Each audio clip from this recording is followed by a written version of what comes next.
You're listening to Women's Media Center Live with Robin Morgan on 1580 AM, a CBS station. Welcome to Women's Media Center Live. I'm Robin Morgan. You're listening to us on CBS radio station 1580 AM in the Washington, D.C. area, or you're streaming us on the web, WMCLive.com, and that's where you can also find links to podcasts of all our previous shows. And I really want to hear from you, so tweet us at hashtag WMCLive or email me at womensmediacenterlive@gmail.com. Today's show features the return of Celinda Lake, statistician extraordinaire, on the new Women's Media Center report, Name It, Change It, and New Evidence. Also, Holly Kearl, activist leader of national and international campaigns against sexual harassment. Then our other guests are with us in observance of Mother's Day. There's a mother-daughter pair who wrote a book about literally saving each other's lives, plus an interview about Juarez, Mexico's Mothers of the Disappeared. But first, we have to go inside the headlines. Now, I have a number of assorted items this week. One is Sanford winning in South Carolina and going to Congress. South Carolina reminds me of Jennifer Freed's book, Blind to Betrayal. You may remember she was a guest about a month ago, and it's an extraordinary book about how people make foolish choices out of denial or perceived need. I think that the rampant, extreme Christianity of the state is partly responsible. Redemption, especially of sexual so-called sins, is what Sanford cloaked himself in. And the ultra-conservatives in an ultra-conservative state chose to love the repentant sinner, made so much easier by their unchristian hatred for Obama and Nancy Pelosi. Sanford's repentance about bad behavior is a sham, moreover, because he recently violated a court order and was found in his former wife's home watching the Super Bowl with one of their sons. He's not supposed to go anywhere near her. South Carolina, you missed your chance. Then again, why am I surprised? This is the state that inflicted Strom Thurmond on us and his profound racism and sexism for decades. But hey, the hidden story is that an historic number of Republican women voters crossed over to vote for the Democrat running against Sanford, Elizabeth Colbert Bush. Maybe there's hope for South Carolina yet. If so, it clearly rests with women. Another item. All three of these items were on the front page of the New York Times, which says something. I'm not completely sure what, but it's good in terms of visibility of women. This item was headlined 26,000 sexual assaults in the military in 2012, last year. The numbers are rising. Now, partly this is because we've made a climate a little bit safer for people to report it more. But the top brass are part of the problem, not the solution. I especially just adored it that the Air Force officer in charge of sexual assault prevention programs has now been himself arrested for alleged sexual battery. What's more, it appears that the Air Force knew about the previous similar behavior of his when they appointed him to the job of heading sexual assault prevention programs. 3 cheers to SWAN, that's Service Women's Action Network, for banging on the doors of consciousness until this issue finally is now clearly on the national agenda and the front page of the New York Times. And the third item is Cleveland, the abduction and decade-long imprisonment of 3 girls, now women. But you know, there was an earlier clue that apparently got ignored. Records show that the same man fought violently with a former wife, Gramilda Figueroa, who had full custody of their children. According to a 2005 complaint she filed in domestic relations court, she suffered a broken nose, broken ribs, and 2 dislocated shoulders. And her lawyer at the time said in the filing that Mr. Castro, the perpetrator, quote, frequently abducts daughters and keeps them from their mother. He was known to his neighbors as a hoarder. He collected old things and junk, and he kept stuff on his little lawn until they complained, so he took it inside. Inside is where he hoarded women. His brothers may have allegedly known and helped him with this, but the brain blower is that he participated in a neighborhood search for the missing girls. 4 years ago, in another poverty-stricken part of Cleveland, police were heavily criticized after the discovery of 11 women's bodies in the home and backyard of a different man, Anthony Sowell, who was later convicted of murder and sentenced to death. The families of his victims accused police of failing to properly investigate the disappearances because most of the women were poor, as is the neighborhood in which this new crime took place. Following public outrage over the 4-year-ago killings, a panel formed by the mayor recommended an overhaul of the city's handling of missing person and sex crime investigations. So, we're listening. It's like the vast underwater iceberg, the tip of which is now, thanks to 40 years of feminist organizing, surfacing. But the vast underwater iceberg is violence against women itself. And now for our first guest. Celinda Lake has visited with us before.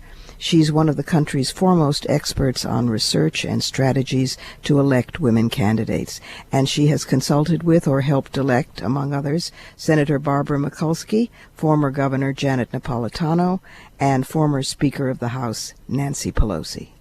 Welcome back, Celinda, to Women's Media Center Live. Thank you so much for having me. Your firm, Lake Associates, consultants and empirical fact-finding researchers, thank you, were behind the research that the Women's Media Center recently released that is of vital importance to women's candidacies for public office. Tell us about it. So we did some very exciting research, and I really want to thank the Women's Media Center for having the courage to take this tough topic on. And it was an examination of the impact of media coverage of women candidates' appearance on their electoral viability and their images. And we did an experimental design where we introduced the candidates, and then we looked at 4 different types of treatments. We looked at a case where there was no description mentioned. We did a neutral description. Jane Smith was dressed in a brown blouse and a black skirt.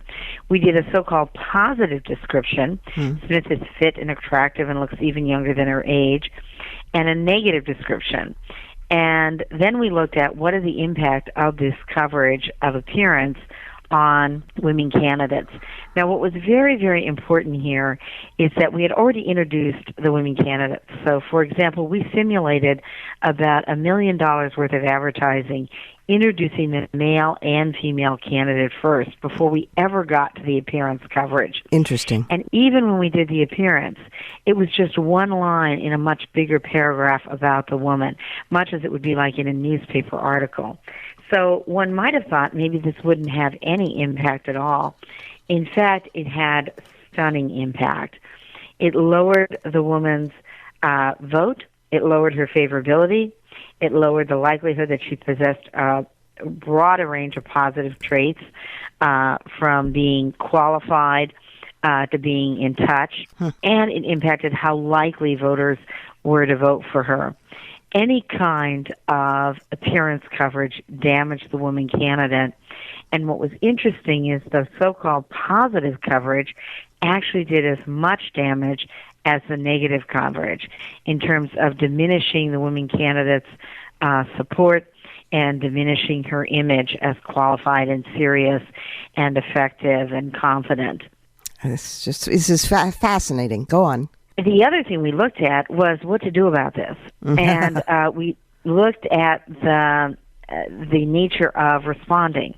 And that was very, very important because in the previous work we had done for Name It, Change It, we'd found that responding to sexist coverage helped the woman candidate and helped her recover some of her losses.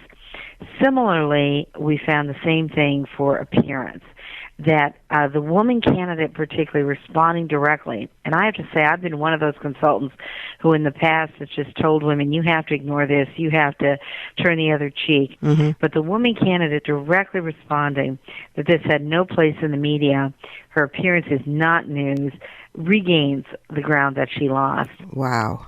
Third party responses also help from organizations like Name It, Change It that say this is not how women should be covered. Right. They should be covered for their ideas, not their appearance.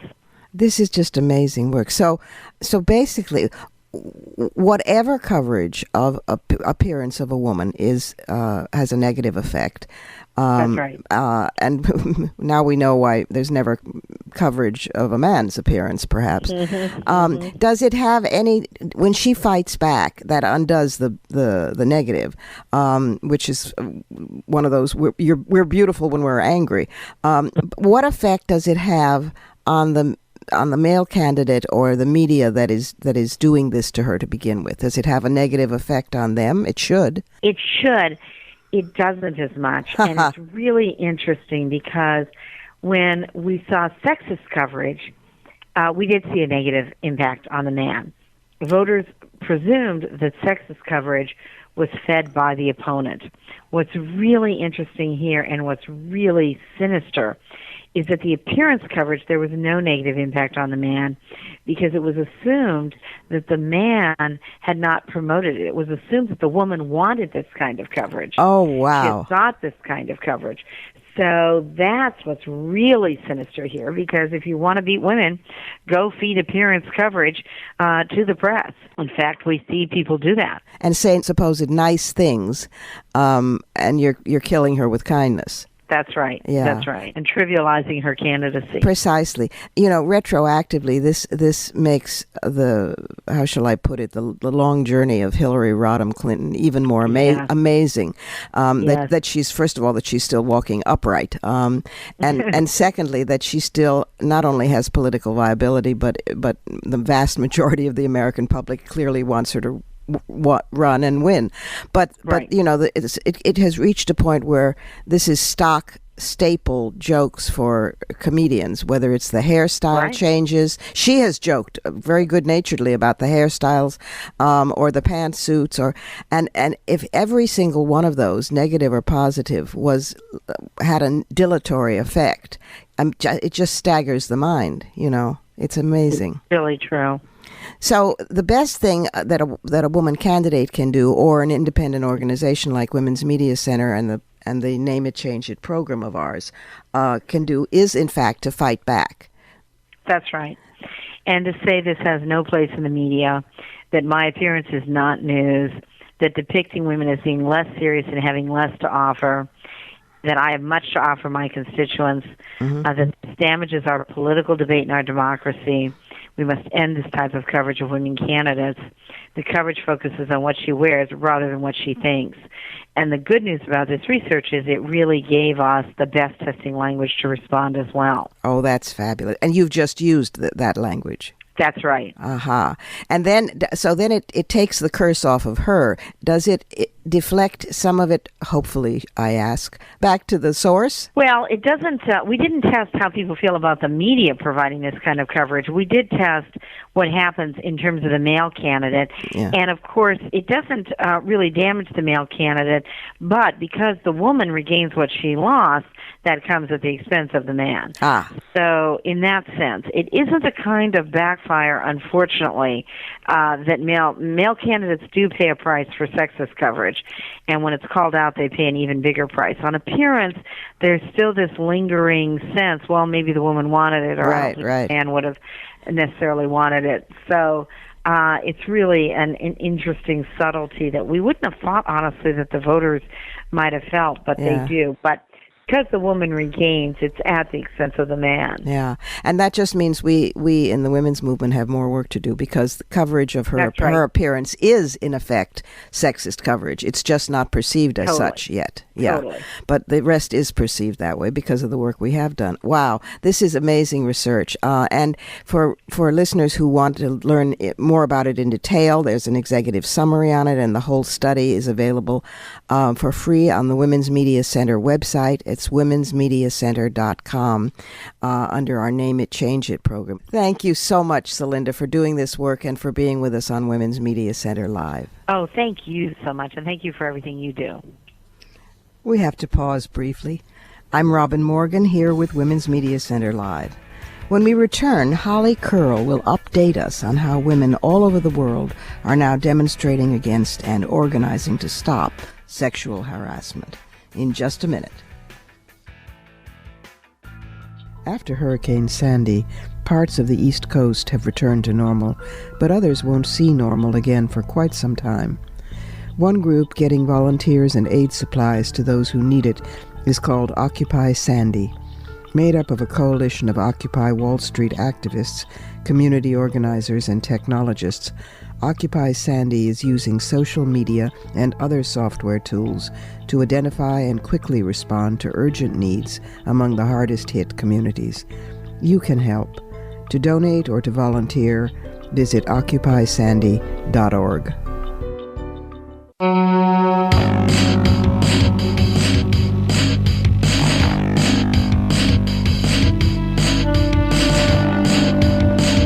You're listening to Women's Media Center Live with Robin Morgan on 1580 AM, a CBS station. And we're back with Holly Kearl, activist, author, and founder of Stop Street Harassment and founder of International Anti-Street Harassment Week. Welcome, Holly, to Women's Media Center Live. Thank you so much. I've been wanting to have you on for some time because the issue of sexual harassment is omnipresent and ongoing, and you have been one of the major presences and voices and organizers on that issue. How did this particular feminist front come to be the one that you decided to take your stand on? It was, I guess, twofold. One was that in college, I experienced so much harassment in public spaces myself, and even though I was double majoring in history and women and gender studies, I was volunteering at a domestic violence shelter, I was an activist around the issue of rape on campus, I had never heard the term street harassment. I didn't have anything, a way to cope with what I was dealing with. No one talked about it.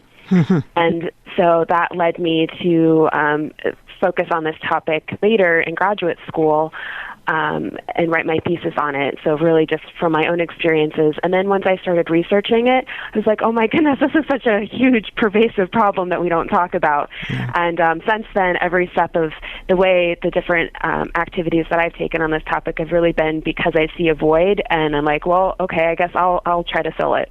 So in 2008, you took it out of academia, though, and you founded an anti-street harassment website and a blog, right?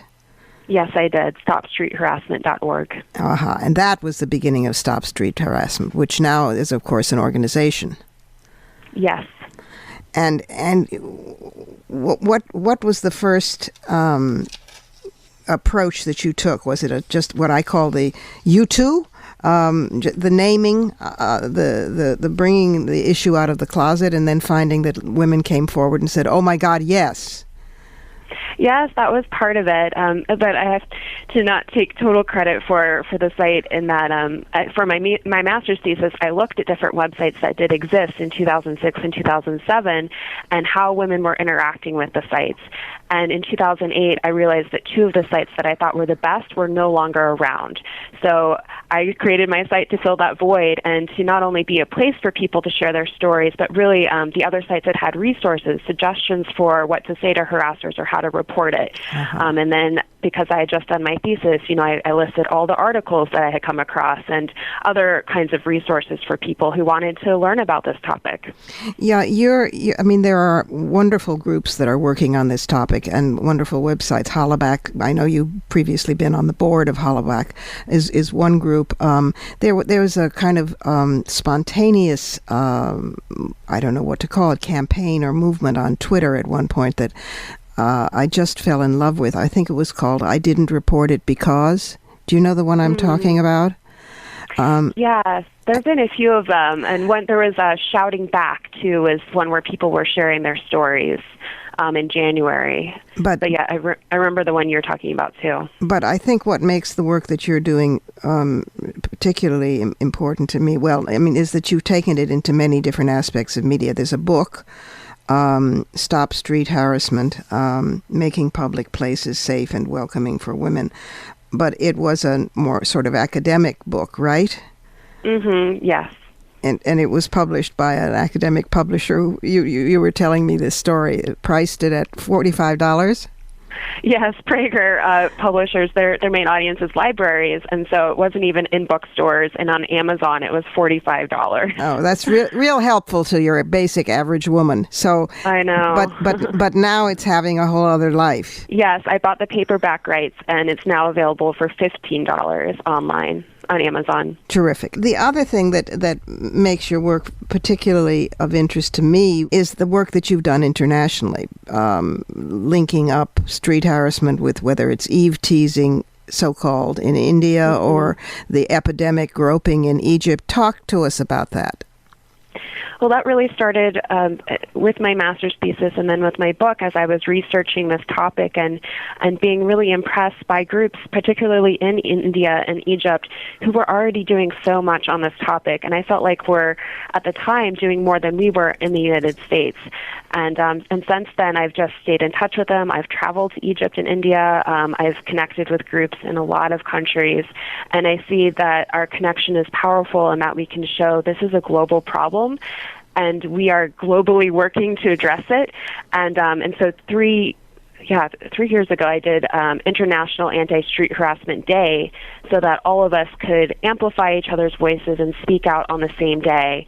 And last year, it turned into Anti-Street Harassment Week. And then this year, just 2 weeks ago, we commemorated that again for a whole week and got a lot of media attention, but also just got a lot of people who aren't activists on this already to think about it and to speak out and share their stories. And a lot of people did sidewalk chalk messages to bring attention to the street harassment where it happens, right on the streets, and to really engage bystanders and passersby in this issue. And so now International Anti-Street Harassment Day or Week takes place toward the end of March, right? I did. It was the first 2 years at the end of March to coincide with the start of spring when harassment tends to increase because we're all outdoors more. And this year I did change it to be in April within Sexual Assault Awareness Month because of the tie to gender violence. And also when it was in March, fewer campuses could participate because it was often their spring break. Great. That's great. So next year it will be in April.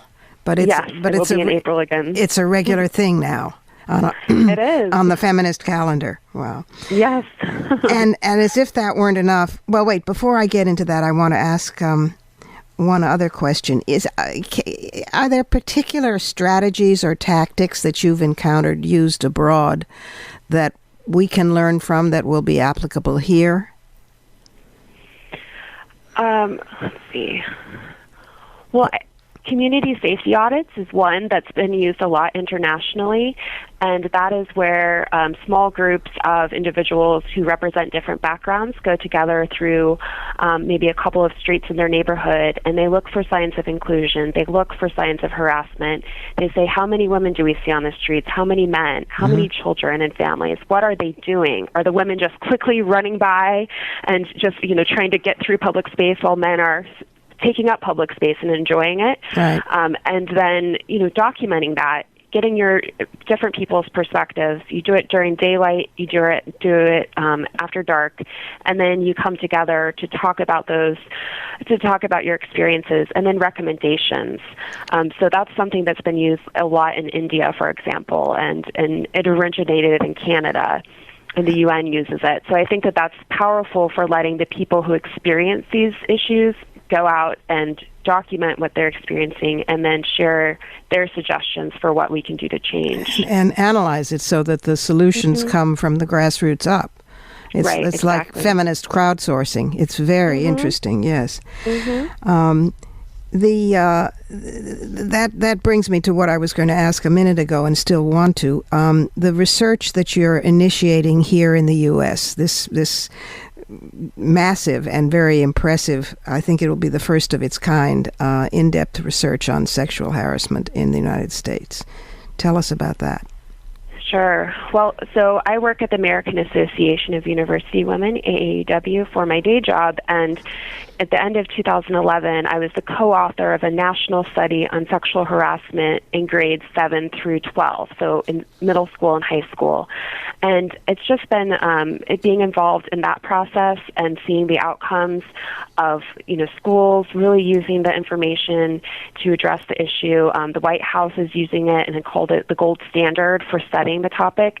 So having had that experience, I want to do the same for street harassment and really document this problem nationally and look at the impact it has on our lives, because I think that's a crucial element that gets neglected in conversations when we do happen to have conversations about this, is how does it impact our mobility, our access to public spaces, our feelings of safety there. Exactly. And, the way we move in the world. Mm-hmm. Yeah. And I did an informal survey for my book of more than 800 women in 23 countries, 45 U.S. states. And I was surprised that almost 1 in 5 had moved neighborhoods because of harassers, and almost 1 in 10 had changed jobs because of harassers along their commute. Yeah. So we make really big life decisions sometimes because of harassment, and maybe we don't even totally connect it to that because it's a normalized part of our lives. So that's what I really, really want to do with this national survey, is to pull out that information. And also I want to survey men too, and have some questions in there about maybe the pressures they feel to be harassers or what the motivation may be. Interesting. How are you doing this? Who is it under the auspices of any academic source, or how are you funding it? This is a huge endeavor. So it's the same surveying firm that we use at AEW that can, they have a very high standard for conducting their survey. I forget that they just changed their names, and I forget their new name. That's all right. But it's very expensive because they do such a thorough job of making it a random sample. Mm-hmm. So to survey 2,000 people for 15 minutes, it's $47,000. Wow. So that's what I'm working to raise right now. And so far, I have a campaign through Razoo online, and I've raised about $15,000. And I applied for a few grants in the fall and didn't get them. So I need to refocus. Now that Anti-Street Harassment Week is over, I'm going to be refocusing on fundraising and trying to raise the rest of that money. Give the website where if people want to contribute even a small amount or just learn more about it or be involved in some way, where they can contact. Sure. It's actually, if people just go to stopstreetharassment.org, there is a donate button near the top of the page, and that will take them to the Razoo page directly. And on the Razoo page, there's information about the study. Thank you so much, Holly, for the work that you're doing and have done and will do, and also for being with us on Women's Media Center Live. Thank you, Robin, for having me and for all of the great work that you've done and are doing and will do. Thanks again. And this week we have some news you can use. One item, but important. The Pregnant Workers Fairness Act. This is a common sense piece of legislation that's going to be introduced this week, coming up, in both the House and the Senate.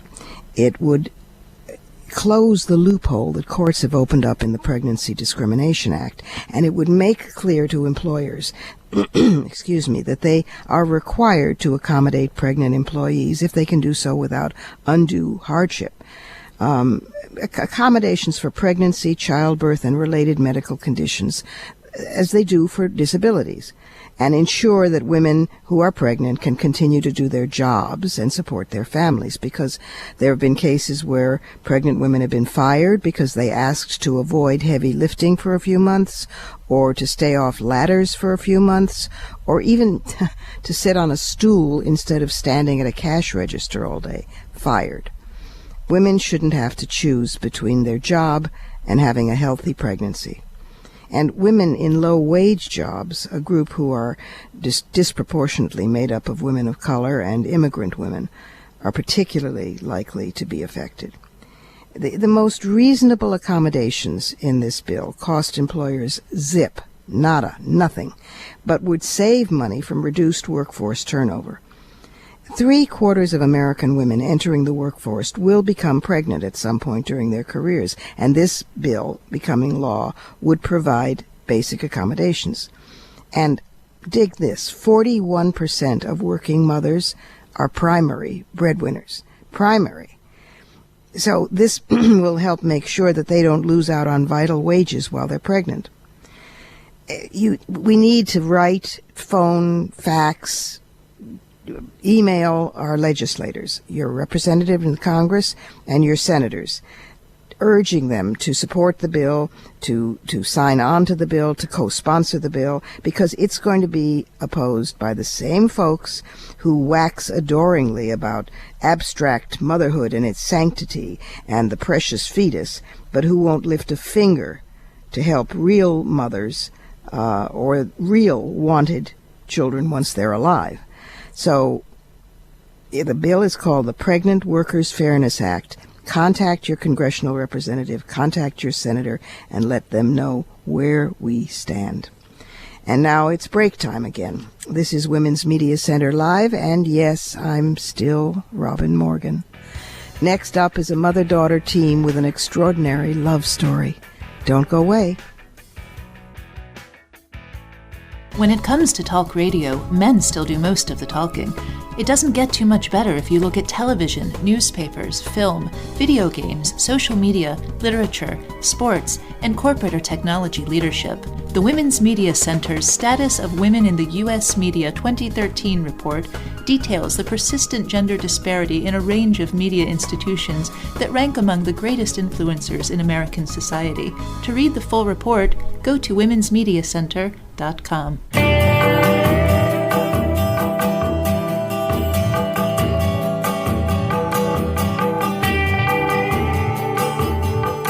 You're listening to Women's Media Center Live with Robin Morgan on 1580 AM, a CBS station. Welcome back. Next up are two women who pulled each other out of hell. Once Victoria Jackson and her daughter, Allie Guthy, decided to fight back against a diagnosis of Allie having an incurable, life-threatening mystery disease. Once they fought back, they changed their own lives and those of everyone around them. Welcome, Victoria, and welcome, Allie, to Women's Media Center Live. It's very good to have both of you here. Well, it's really nice to be here. Thank you very much. Yes, thank you. The former, as you might have gathered, or the more mature and quiet voice is Victoria, and the bubbly one is Allie. And they have written a book that is really the most perfect Mother's Day read imaginable. It's called Saving Each Other, A Mystery Illness, A Search for a Cure, A Mother-Daughter Love Story. And it is all three of those things. In 2008, Allie began showing symptoms for what they came to know as neuromyelitis optica. And then all hell broke loose. But this mother and daughter were up to the fight. Tell us a little of the story. You know, it's a story really about the power of love. And Allie was diagnosed, as you said, in 2008. And, you know, we've always been really close. And she was one day starting to feel some eye pain that was new to her and to me. And I've always been a mom who just, you know, gave my kids Tylenol. And I thought, well, we'll go to the eye doctor and we'll check this out. And maybe it's an eye infection. And, you know, through a series of different appointments and a very unusual blood test that very few doctors order, Allie was diagnosed with neuromyelitis optica. And NMO, which is what it's short for, it was also known as Devick's disease, attacks the myelin sheath. And the myelin sheath surrounds the optic nerve and the spinal cord. Oh, wow. So it's also in the family of autoimmune diseases? Yes, it's an autoimmune disease, and, you know, it's basically your body, for whatever reasons, whether that's environmental triggers, you know, I don't think they know what the triggers are. Yeah. Potentially that can trigger autoimmune, but it's obviously, as you know, when the body starts attacking itself, right. And it mostly affects women. Really? Interesting. Whenever I hear that, and then also hear that we don't know and there hasn't been much research on something, I can't help, I'm afraid, but connect the dots and think that if it affected more men, there might be more research. But that's just me. Allie, this must have been quite a shock to you. How old were you when this hit? Well, I was 14 when I started to experience some symptoms.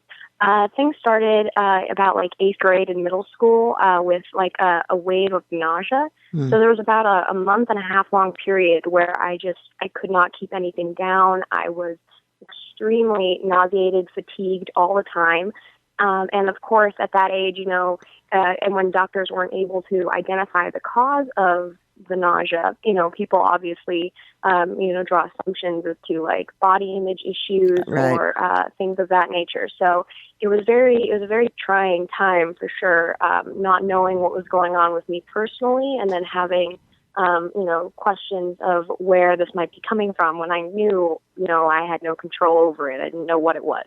But then a year later, when I started experiencing the optic nerve attack, which was the first real sign when I started losing the vision in my left eye, and we went to all those doctors my mom mentioned and got the diagnosis. So it really started with that nausea, but then the eye pain in my left eye was when we really got the diagnosis. Oh, and the diagnosis was heavy because the prognosis wasn't good. Am I correct?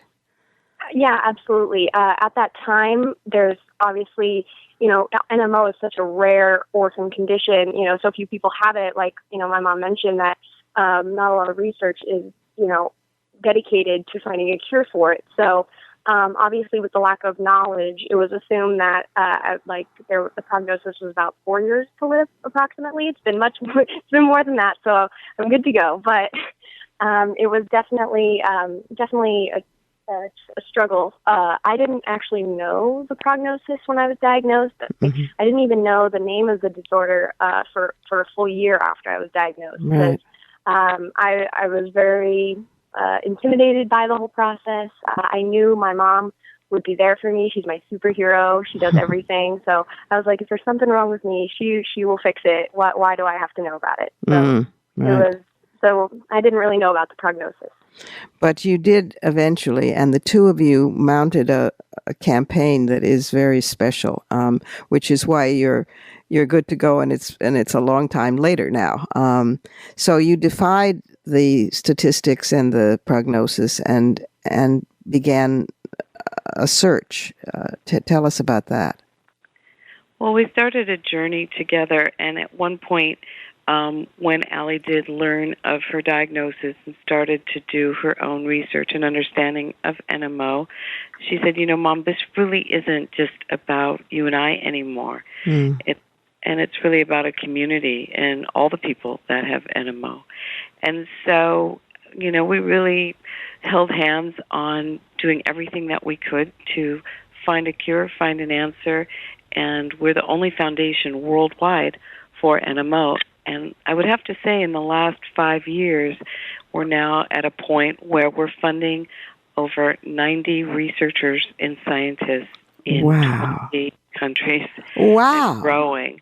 So it's staggering. If there's 80% of the people worldwide that are working in the space of NMO, they're part of the foundation. Wow. And at the same time, we also put together, as Allie said, it's really about the patients, and we formed the largest biorepository for patients. So we get patients together and doctors and researchers once a year where we have patients.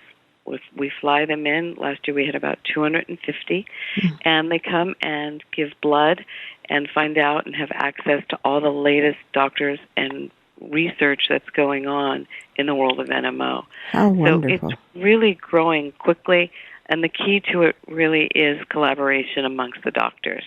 People are working together, and I have to say that's men and women alike. So we're really trying to set the example and be the model of the little foundation that could, would, and will find a cure, and show how it can be done in the world of medical research. Oh, Victoria, this is so moving. Give the full name of the foundation is the Guthy Jackson Charitable Foundation, right? And right. And do you have a website where people can log on and find out more about it and maybe find out ways to help or become involved?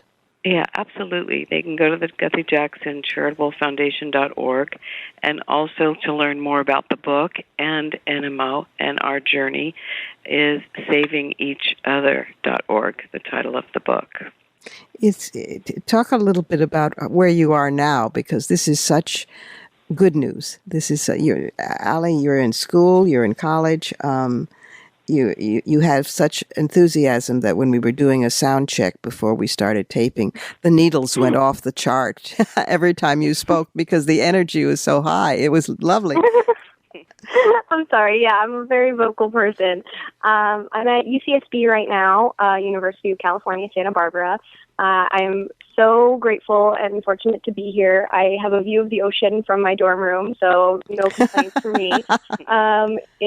It's really the best. It's been the best 2 years of my life. I'm a sophomore right now, and yeah, I love it. I just ran for Senate in the AS elections, and I was elected. So I've really been able to get involved with the community here at UCSB, and just really been able to enjoy my experience. So I'm loving it. Wow. And do you consider the disease, what is the term of art to describe it? Is it in remission? Do you think you're cured? How do you position it? Well, I'm most certainly not cured, and I would like to say that I'm in remission, knock on wood, but I was for a period until this past November. I had another attack, unfortunately, but it's been smooth sailing so far, again, knock on wood. But it doesn't mean that NMO is by any means gone from my life. I choose to, look at the bright side, that every day I'm grateful that I don't have an issue, or every day, I know that my mom is doing everything in her power to try and find a cure so I don't have to deal with it anymore. And anyone with NMO can, live a life, right, free of having to worry of one day waking up, not being able to see or not being able to walk or, things like that. So, but in the meantime, all is well, and I'm loving life. Oh, you two are quite a pair. Saving Each Other is the name of the book, A Mystery Illness, A Search for a Cure, a mother-daughter love story. And it is. Thank you both so much for being with us on Women's Media Center Live. Thank you. Thank you so much. And it's time for another pause.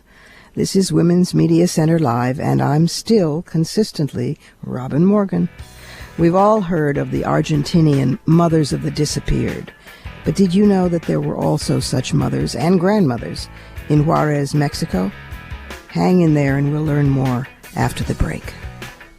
Want to stay informed when there are changes to Social Security? Subscribe to receive automatic email updates on popular Social Security web pages with the click of a button. Just visit www.socialsecurity.gov/GOV delivery. More than 1 million people already receive updates to the pages they're most interested in. You can too. Look for the red envelope followed by a link that says Get Email Updates. To learn more, visit www.socialsecurity.gov/GOV delivery. Social Security delivers.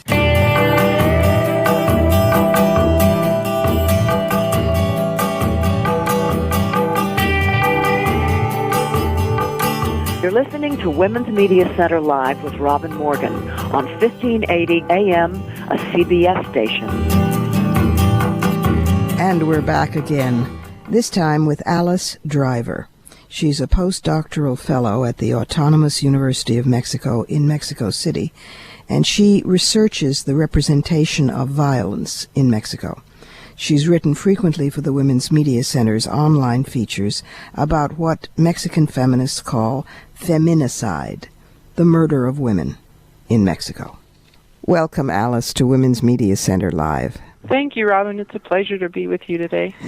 You are a very helpful window into the status of women in Mexico, and you've written quite a bit for the Women's Media Center website, edited until tragically recently by the late Mary Tom. You were one of her finds, and she was very proud of working with you. And you are doing studies now on the mothers of the disappeared, and I hope you tell us about that, because mostly when we think of the mothers of the disappeared, we think of the mothers of the Plaza in Argentina. But now there's an entire new movement.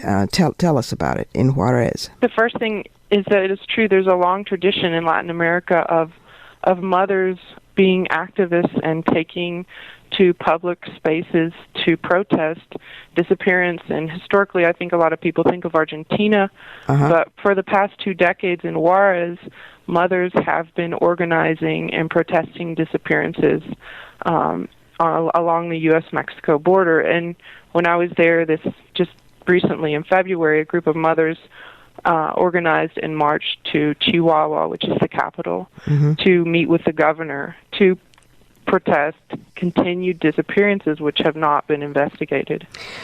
What is the excuse given for why they're not investigated? There's a lot of excuses, and so it's really interesting because I've seen this process over a number of years. And so I've seen the first thing that comes to light and that a lot of these mothers have to deal with is the fact that politicians say or insinuate that the disappeared or the murdered were prostitutes, that they were out at the wrong time of night, that they were wearing the wrong kind of clothes. Classic. It's a very classic strategy, and so it's amazing that it continues to be very... it predominates the media. They don't investigate the cases. They don't. Is it possible that the epidemic of disappearances and rape murders of women is being mixed up with the drug wars, and there's payoff to the cops, or is this just indifference? Well, there's really a confluence of events. First of all, there's a problem in general in Mexico, which is that the justice system is really almost entirely dysfunctional. I think that the percentage of crimes that goes to court and is prosecuted is something like 1% to 2%. So among that, women and crimes against women are caught up in that. And then you have on the border the confluence of drug trafficking and also of trafficking of women, of prostitution, which is just as lucrative as drug trafficking. But the murder disappearances of women in the country of Mexico, and particularly around Juarez, are now almost infamous. I know that there have been groups of U.S. and North American feminists who've gone down to support women there and try to bring it to world attention as well. What more should we be doing? One of the things that has really moved me in terms of being in Juarez and getting to know some of the mothers is the way that they've moved through pain and become activists. And so I think something that we can all do is to think about this not only in terms of this sort of unnamed violence, but also to think of it in terms of domestic violence, because a lot of it is actually also connected to domestic violence. Really? Which is something that is a problem not just in Mexico, but also in the U.S. So I think it's something that in terms of supporting the end of these kinds of problems of violence against women in a larger context, it's not only supporting, for example, NGOs in Juarez, but supporting actions that end violence against women, which has really become recently in the news. We've seen in India, in the U.S., in Mexico, the predominance of these kinds of attitudes that permit violence against women. Yeah, and it is true and interesting in a perverse way that as violence against women increases in one area of the society, it increases more also in domestic violence. I mean, for example, in Congo, where there has been, raging armies and a sort of, as it's been called sometimes, the epicenter of rape, domestic violence has risen as well, as if the impunity somehow about this just disappears. It's like a free day on women. And certainly it is global. There's a lot of different groups that have organized in Juarez, and in talking to some of these women and seeing a lot of the interviews with them, one thing that's repeated over and over is that for all of us, the only thing that moves us is our children, which is a quote actually from Norma Andrade, who's an activist who's been one of the first mothers who founded an NGO. They tried to assassinate her, didn't they? Yeah, she had 2 attempts on her life, and I heard she was applying for asylum in the United States.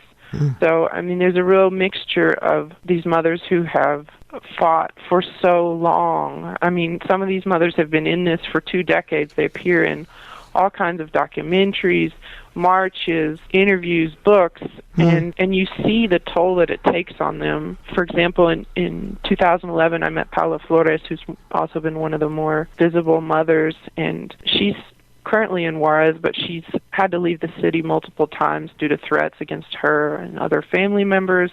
She witnessed her husband committed suicide after their daughter was murdered. So you have the disintegration of not just families, but really the whole community. Yeah, and still nothing is done, or far too little. Far too little. I mean, I think the things that are inspiring to me are the things that are done on an individual level. Really, these groups of mothers, you're looking at mothers and groups. It's a socioeconomic group. It's people with very little resources. Yes. And so looking at this in terms of the larger picture, this is an economic violence. These are women who, in the first place, are working extremely low-wage jobs at factories often owned by U.S. companies or international companies. And so they're in a very precarious position even before the violence occurs. Yeah. And so afterwards, the fact that they organize, that they form NGOs, and that they do all this stuff with very little money is quite amazing. Yes, it is. It's extraordinary. Well, hopefully dedicated feminists in North America and the rest of the world will devote part of, quote, Mother's Day, unquote, not to feeding Hallmark card coffers, but to devising and contacting and ways of supporting for the mothers of the disappeared. Thank you so much for being with us. No, thank you, Robin. And now it's time for Fighting Words, which are about, this week, Mother's Day. The origins of Mother's Day. I mean, in one sense, you could say it goes back to the Greeks and the Romans, who had a day reserved for the goddesses, who were the goddesses of motherhood, and Hera and Demeter, usually a fertility feast related to the coming of spring. Today, Mother's Day is celebrated across about 45 countries, although on different dates, and is a really popular affair. Unfortunately, it's also a consumer affair, a commercialist affair. It's great for florists and greeting card manufacturers, but it's now become a kind of shill situation. The idea of official celebration of Mother's Day in the United States, however, was very different. It was suggested by Julia Ward Howe in 1872. She was a prominent American abolitionist of slavery, a suffragist, a social activist, a poet, and the author of the Battle Hymn of the Republic and of John Brown's Body, those 2 songs. Julia Ward Howe urged that June 2nd be annually celebrated as Mother's Day and dedicated, wait for it, to peace. She wrote a passionate appeal to women and urged them to rise against war in her famous Mother's Day proclamation written in Boston in 1870. Don't forget, the Civil War was tearing this country apart, and there were all sorts of widows. There were mothers of dead sons who had gone to war, brother against brother. So Julia Ward Howe tried to get this to become a reality. She was not able to, so she refocused her activities on pacifism and women's suffrage. But she was the first to envision it. She did assist Lucy Stone and Henry Brown Blackwell in editing Woman's Journal, and she became the founder and president of the Association of American Women, which advocated for women's education, and she also was heading the Women's Institute, American Women's Institute for Suffrage, the association. Okay, then along came Anna Jarvis, who is recognized now as the founder of Mother's Day in the United States, but who, before her death, was quite loud in denouncing the way it had become commercialized. Her hard work, her lobbying, pulled it off, and in 1914, President Woodrow Wilson signed it into law. So, where does that leave us? Well, it leaves us with commercialization versus the Mother's Day proclamation of Julia Ward Howe, which follows. This is what she wrote. This is what Mother's Day was meant to be about. Arise then, women of this day. Arise, all women who have hearts, whether your baptism be of water or of tears. Say firmly, we will not have questions decided by irrelevant agencies. Our husbands shall not come to us reeking of carnage for caresses and applause. Our sons shall not be taken from us to unlearn all that we have been able to teach them of charity, mercy, and patience.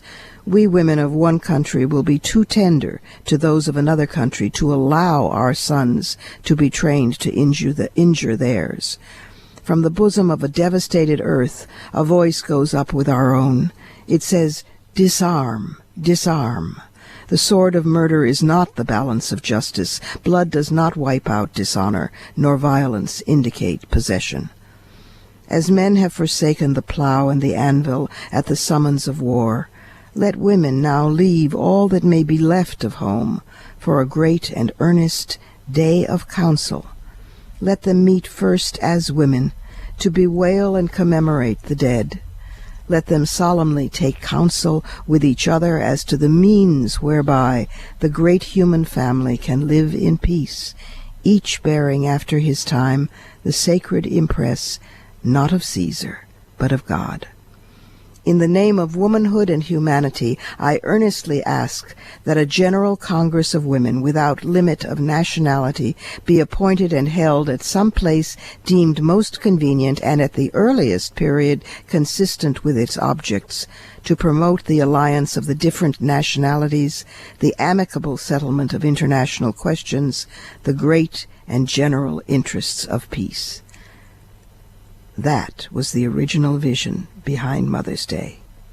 It'd be nice to reclaim it, don't you think? And that's it for this week.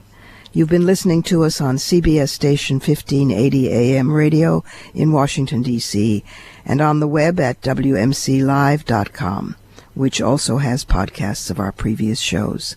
Remember to email me at womensmediacenterlive@gmail.com. Portions of this program were taped earlier. Views expressed here do not represent the WMC.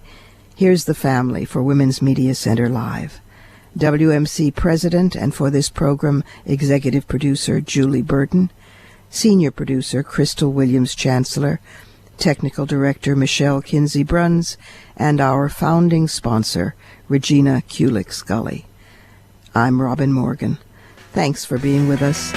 Join us next week because it's around graduation time, and 2 change-making college presidents will be with us, Beverly Tatum of Spelman and Deborah Spar of Barnard. Plus, we'll discuss the new book on women of color in academia, and we'll also hear about a new group focusing on how U.S. immigration policy specifically hurts women. Only here on Women's Media Center Live.